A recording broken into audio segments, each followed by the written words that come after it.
Bonjour tout le monde. Hi everyone. Today in this video we are going to talk about le futur antérieur, that is future perfect in English. Future antérieur is used to express a future action or event that will be completed before another action.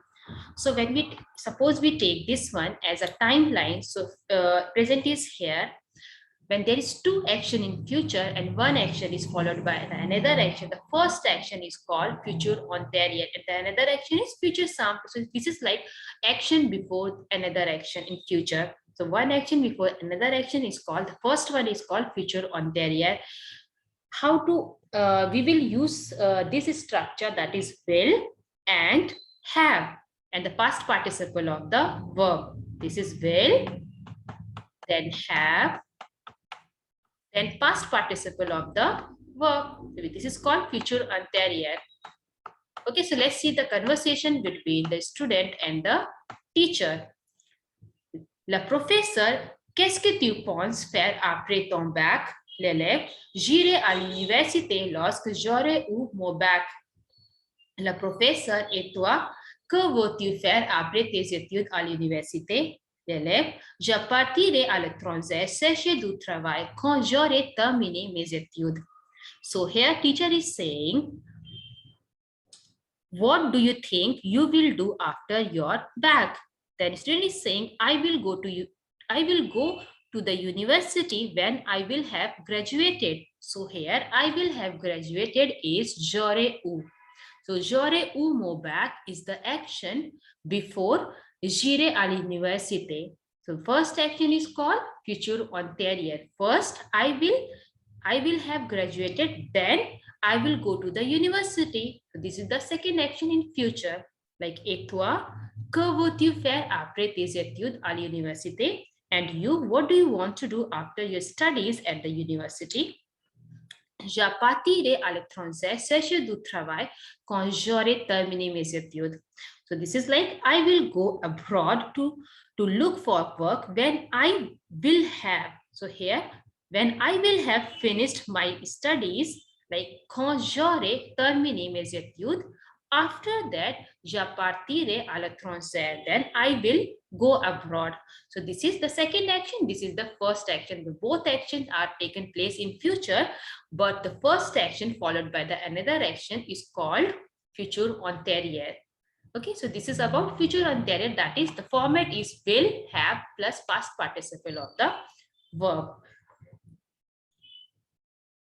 Now here, future antérieur is also used after this expression when future is used in the main clause. That is, the expressions are lorsque, when, once, une fois que, once, quand, when, aussitôt que, as soon as, dès que, as soon as. So let's take first example. Once I will have finished my work, we will go for the cinema. So this is like, une fois que j'aurai fini mon travail, nous irons au cinéma. So this is like, once I will have finished my work. The first action is j'aurai fini mon travail. After that, we will go for the cinema. So we used future antérieur after this expression une fois que. Une fois que means that is once. Let's see another example. As soon as she will have arrived, I will call you. So this is, dès qu'elle sera arrivée, je vous appellerai. So je vous appellerai means I will call you as soon as she will have arrived. So first she will have arrived, then I will call you. So first action is this one, sera arrivée. Then another action is simple future tense, that is appellerai. So we use, when future is used in the main clause, we use these expression after future antérieur. Okay, so how to conjugate the future antérieur?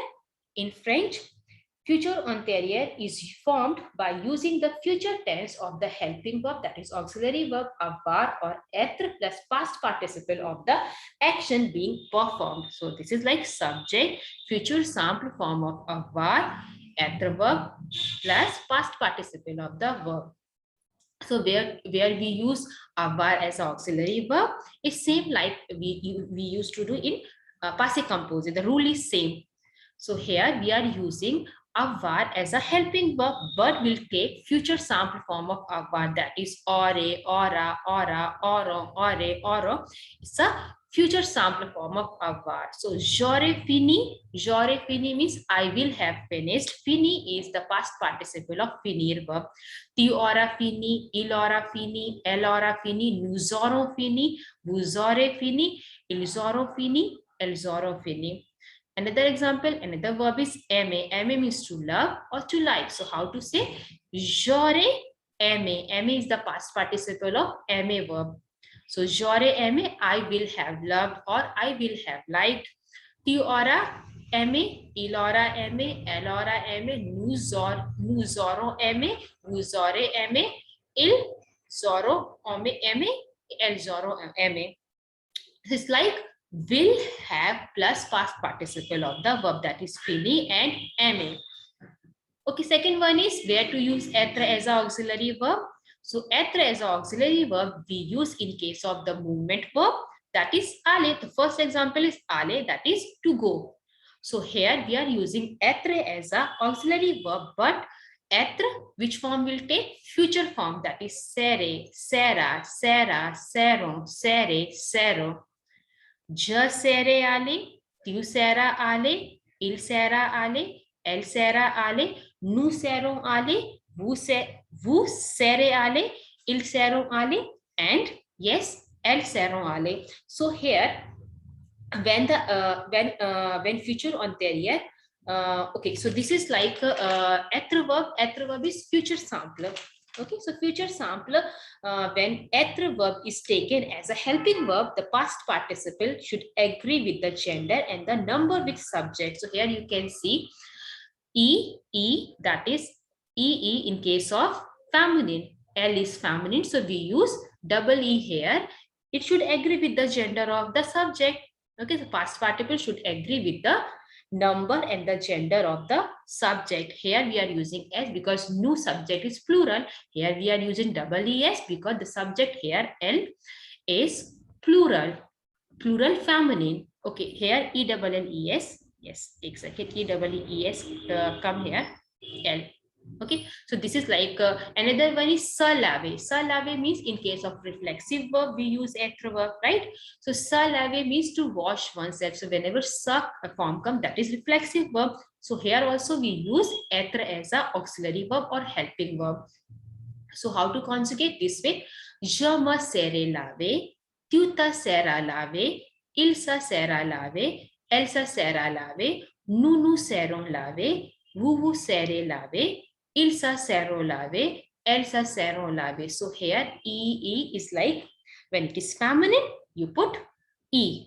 So it should agree with the subject. The past participle should agree with the subject. So it's like according to the generally agree with the subject. Okay, so this is like auxiliary verb is être in case of movement verb or in case of reflexive verb. Here is a chart where we use auxiliary être as an auxiliary verb, like aller. Aller means to go, and aller is the past participle of the verb. Arriver, to arrive, arriver. Descendre, to go down, descendu. Devenir, to become, devenu. Entrer, to enter, entrer. Monter means to go up, monter. Mourir, to die, mort. Naître, to be born, name. Passer, to pass, passer. Partir, to leave, partir. Sortir, to go out, sortir. Tomber, to fall, tomber. Venir, to come, venue. So with these verbs, we use être as an auxiliary verb or helping verb. We can use avoir verb when descendre, rendre, monter, retourner, sortir, and passer are followed by direct object. In this case, however, the meaning of the verb often changed. So let's see first example. At what time you will have gone out for cinema? À quelle heure seras-tu sortir en cinéma? The second example is, will you have taken the apples out of the bag? Auras-tu sorti les pommes du sac?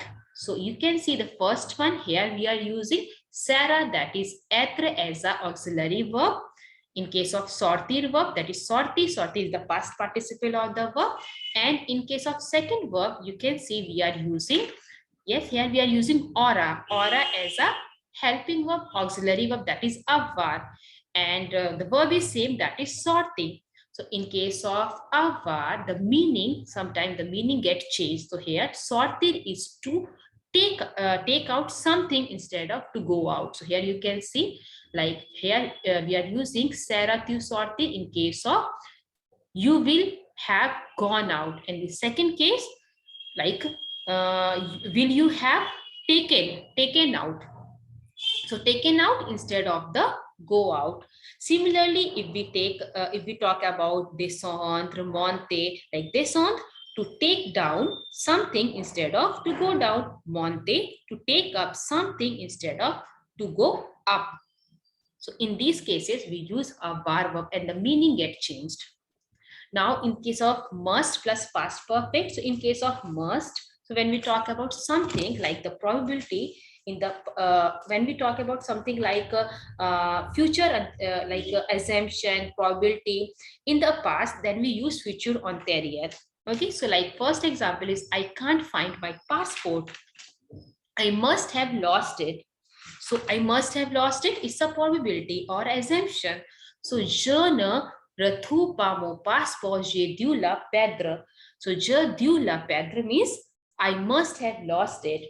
So normally, more commonly, we used passé composé in case of assumption in the past or this type of sentence, but we can use future antérieur also. So je ne retrouve pas mon passeport, je l'aurais perdu. So this one is also correct. It's a future anterior, like assumption in the past. So here you can see it's an event, past event, but we are using future anterior. That is, I must have lost it. Second example, he didn't come to his birthday party. He must have forgotten the date. It's like it's also a future event. It's also a past event, but here we are using future anterior because talking about must or assumption, some assumption in the past. So here, if we use like that is commonly used, passé composé, il n'est pas venu en sa fête d'anniversaire, il a dû oublier la date. So this is like il a dû is passé composé. But if we talk about future anterior, il n'est pas venu en sa fête d'anniversaire, il aura oublié la date. So il aura oublié la date is like he must or he must have forgotten the date. So in case of probability or assumption in the past, we use future anterior. Now, in case of avant, bientôt, vers, etc., we use future anterior. So when you talk about like the this one future event, so this is like in 2 months, a future event. So dans 2 mois, elle aura terminé son projet. So elle aura terminé son projet when in 2 months, dans 2 mois. So it's a future event. So here we use future anterior. This one is j'aurais fini mon travail avant minuit. So j'aurais terminé mon travail avant minuit. Avant minuit is a future event. It's a future thing. So here we use future anterior. So it's about future anterior.